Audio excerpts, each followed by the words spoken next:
ఇక్కడ ఉన్న దేవాలయం లాంటి దేవాలయం, ఇటువంటి లక్ష్మీ నృసింహ దేవాలయం నేను ఇప్పటి వరకు చూసి ఉండలేదు. ఇప్పుడు ఇక్కడికొచ్చాను కాబట్టి నేను పొగడడం కాదు.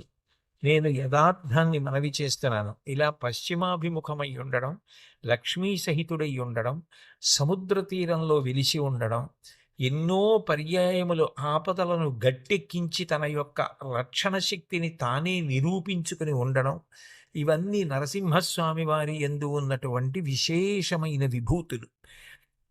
అటువంటి నరసింహస్వామిని ప్రతిరోజు చక్కగా దర్శనం చేసుకోవడం, కొలవగలగడం మీ భాగ్యం. సాధారణంగా లోకంలో ఎట్లా ఉంటుందంటే, ఏవి అత్యంత శక్తివంతమైన ప్రదేశములో వాటిని చేరడం కొంచెం కష్టంగా ఉంటుంది. అంత తేలికగా ఉండదు వాటిని చేరుకోవడం. బహుశః ఇదే జిల్లాలో ఇవి ఇంత దూరంగా ఉన్న కారణం చేత అంత తేలికగా అందరూ రావడం సాధ్యం కాదు. అయినా కూడా ఇక్కడ జరిగినటువంటి ఉత్సవాలలో 4 చెరగుల నుంచి కొన్ని లక్షల మంది ఇక్కడికొచ్చి స్వామి దర్శనం చేసుకుని ఆయన కృపకు పాత్రులై వెళ్ళారు అంటే ఎంతమందికి ఆయన మేలు చేసి ఉండకపోతే, ఎంతమందికి ఆయన ఉపకారం చేసి ఉండకపోతే ఆయన మీద అంత నమ్మకం ఏర్పడుతుంది.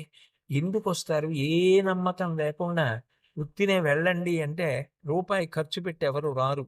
అటువంటిది అంత దూరం నుంచొచ్చి, అంత శ్రమ కోర్చి, అందులో మొన్నటి వరకు కూడా విశేషమైన పొగమంచు, చలి, అటువంటి ప్రతికూల వాతావరణంలో కూడా చిన్న పిల్లల్ని కూడా తీసుకొని అంతంత బారులు నిలబడి స్వామి దర్శనం చేసుకుని కృతార్థులయ్యారు అంటే, ఈ క్షేత్రంతో ఎంతమందికి అనుబంధం ఉందో, స్వామి ఎన్ని కుటుంబాలకి, ఎంతమందికి ఉపకారం చేసినవాడో మనకు అర్థం అవుతుంది.